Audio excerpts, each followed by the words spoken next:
Welcome in Vice President of the National Border Patrol Council, Art Del Cueto, along with Terrell County Sheriff and retired Border Patrol Agent Thaddeus Cleveland. Gentlemen, thank you for joining us. As always, good to be with you.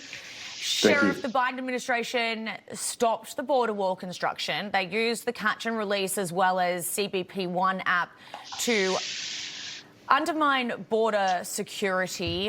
What's the biggest change that you've seen over the past month in Trump's second term? Yeah, well, good morning, Sarah, and Art, good morning to you as well. Look, whether it's gotaways, whether it's apprehensions, whether it's, starting to build the wall again, adding more infrastructure, technology, all those things are going to be coming back and are already back. Our apprehensions here in Terrell County, we've been completely silent, no apprehensions for about a week. Big changes all up and down the entire U.S.-Mexico border, and there's more to come.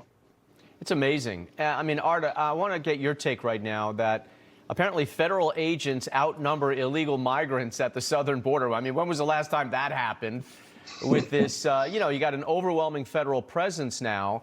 So how are the cartels and the human traffickers, how are they reacting to this? Because in the previous administration, they had the run of the mill there. Now it's a whole new ballgame. No, it is. I mean, they're actually facing consequences now. That's the difference. But look, it's a billion-dollar industry. They've made a lot of money the last 4 years. They're going to continue to try to make money. I've been out here on the border for decades, and I can tell you right now, what's going to happen is these cartels are going to find other methods and other ways to do it. What is even scarier is that lately you've been seeing on the news the different law enforcement agencies, including Border Patrol and different areas within CBP that have been apprehending large loads of methamphetamines and fentanyl coming into the country, as well as weapons, right? So when you're seeing that now, what does that tell you? That for the last 4 years, how much actually did get through? How much drugs actually came into the United States? You're seeing the apprehensions, in large quantities now. The scary part is the last 4 years where we had no law enforcement presence in those areas, I can guarantee you tons of drugs were flowing into the United States.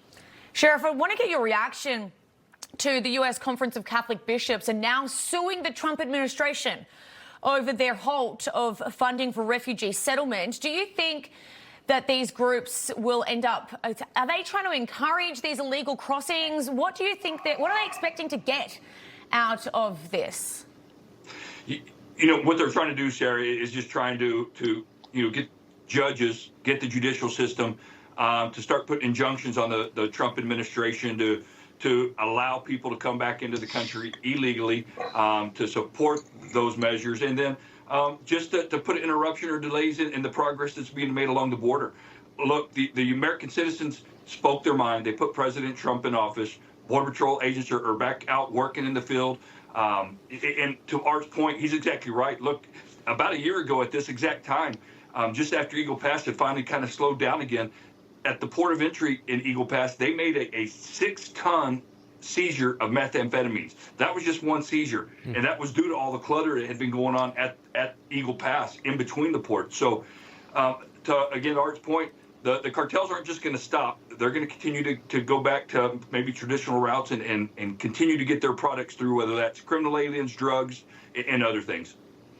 Art, let me ask you this. Are you getting more cooperation on the other side of the fence? Is Mexico helping in any way, shape, or form now? And what were they doing previously? Well, I mean, obviously, when you start calling them out to the carpet, you're going to end up getting more help. I'm not one of those guys that's going to jump and say, "Oh, we're getting all the help that we can from the other side." I've always been very, very, pessimistic on that end because I grew up on the border and I've seen some of the corruption, where the cartels get to a lot of the law enforcement on the Mexican side and try to, have them assist them with loads. Only time will tell. I can tell you, though, honestly, the administration that we have now in place within the U.S. is keeping a watchful eye. And I'm sure that they're going to, hold their feet to the fire when it comes to the issues that are happening. But only time will tell. There's cooperation where, you just see more activity there. But look, the cartels, they're not dumb. And many times they'll infiltrate other law enforcement agencies on the southern side. And at the same time, they'll disguise themselves as law enforcement themselves. So it's a difficult situation, especially in the remote areas where it's hard to get to. Sheriff, this week the Senate voted to pass its preferred budget resolution, which allows the Judiciary and Homeland Security committees to spend up to $175 billion to implement President Trump's border agenda. But we're still seeing lawmakers fall in line with his agenda. What do you make of all of that? Well, what we need is the House and Senate to come together and put together a bill that's going to be passed in both chambers there. Again, the president's put the border as his priority.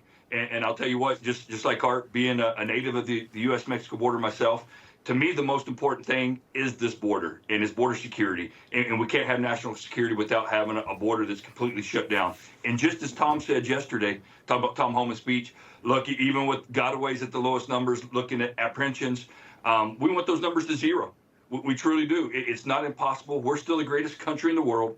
We are the United States of America, and we need our Congress not just put lip service to the border. They actually need to get together and work and get these things passed to be in line with the president's agenda. Amen. Sheriff Thaddeus Cleveland, I love that name, and Art Del Cueto. Thanks, guys. Appreciate it. Both incredible names. Thank you. Thank you. All right, thanks, guys. We'll see you soon.